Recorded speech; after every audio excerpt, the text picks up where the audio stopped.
जब Indigo airline का flight Hyderabad और कलकत्ता से डायरेक्ट दरभंगा आया है। आज का इस फ्लाइट को उड़ा करके जो पूर्व केंद्रीय मंत्री हैं और छपरा के सांसद हैं राजीव प्रताप रूडी जी, वही उस फ्लाइट को कलकत्ता से जो दरभंगा आया है उसको लैंड करवाया।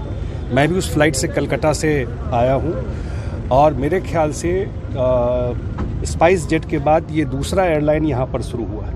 इंडिगो देश का सबसे बड़ा एयरलाइन है और आने वाले टाइम में निश्चित रूप से जो मुझे बता रहे थे वो लोग, अभी जो फ़्लाइट जा रही है कलकत्ता, वो पूरा फ़्लाइट फुल है उनका। हैदराबाद जो फ़्लाइट जा रही है पूरा फ़्लाइट फुल है। इसका मतलब इसका पोटेंशियल इस एयरपोर्ट का देश में एक बहुत ही इम्पॉर्टेंट एयरपोर्ट के रूप में इमर्ज कर रहा है। जहाँ तक इसकी फैसिलिटी की बात है, जब काम शुरू हुआ है तो उसका भी निदान धीरे धीरे हो जाएगा। अभी जो 78 एकड़ ज़मीन बिहार सरकार को एक्वायर करके देना, पहले तो आप लोगों को पता है कि ये लैंड 31 एकड़ का था, लेकिन जैसे ही डिमांड बढ़ता गया, मुख्यमंत्री ने भी इसको लेकर के मीटिंग की थी और मीटिंग में उनका भी सुझाव था और उन्होंने भी आग्रह किया था भारत सरकार से, माननीय जो मंत्री हैं हरदीप सिंह पुरी जी से, कि यहाँ पर कार्गो का भी, एयर एम्बुलेंस का भी और भी पार्किंग मिले और एयरलाइन आए। ये फ़ोन से भी बात किया था और चिट्ठी भी लिखा था। उसी दिशा में काम प्रोग्रेस हो रहा है और लैंड का आवश्यकता इस पर पड़ा है। जो 121 करोड़ रुपया पहले ज़मीन के लिए था 31 एकड़ के लिए, अब ये करीब 350 करोड़ रुपया हो गया। अब कैबिनेट में जाएगा ये और बिहार सरकार जल्दी ही इसको एक्वायर करने की प्रक्रिया बहुत जल्दी शुरू हो जाएगी। एक बार लैंड एक्वायर हो जाएगा तो आपको इस पे टर्मिनल बिल्डिंग बनना, अन्य फैसिलिटीज, वो थोड़ा समय लगेगा। तब तक जो समस्या है, अभी मैं देख रहा था जल संसाधन का भी कोई इशूज है।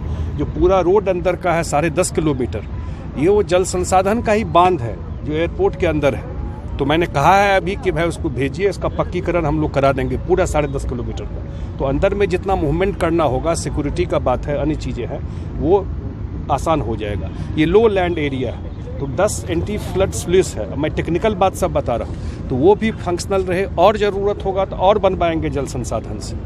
नहीं, जब तक नया एक्वायर करके बिल्डिंग बनने में जो समय तो लगेगा, तब तक ऑल्टरनेट अरेंजमेंट में पार्किंग हो, चाहे जो पैसेंजर को वेटिंग एरिया है, क्योंकि अब एक ही प्लेन का वेटिंग एरिया है, अब प्लेन बढ़ता जा रहा है और डिमांड होता जा रहा है, वो कैसे बढ़े, अन्य सुविधा जो इसमें किया जा सकता है वो सब हम लोग आगे इसको परस्यू करेंगे। और RCS योजना के तहत दरभंगा हवाई अड्डे का चयन हुआ। पहले स्पाइस जेट की शुरुआत हुई और स्पाइस जेट के बाद आज एक ऐसा अवसर हुआ कि इंडिगो का भी पहला फ्लाइट आज दरभंगा कलकत्ता से उतरा।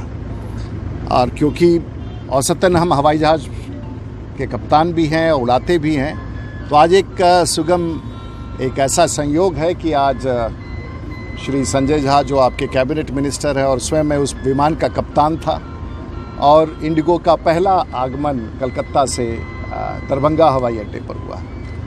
हमने यहाँ का जो उतरने का तरीका है वो देश में बहुत कम स्थान पर है। उसे RNP अप्रोच कहते हैं। इसका मतलब है जहाज़ सैटेलाइट से बात करता है और ज़मीन के किसी उपकरण का उपयोग नहीं होता है। और पहली बार दिशा 10 जो पूरब दिशा में पहली बार हमने उस जहाज़ को उतारा, जो दरभंगा के इतिहास में जाएगा।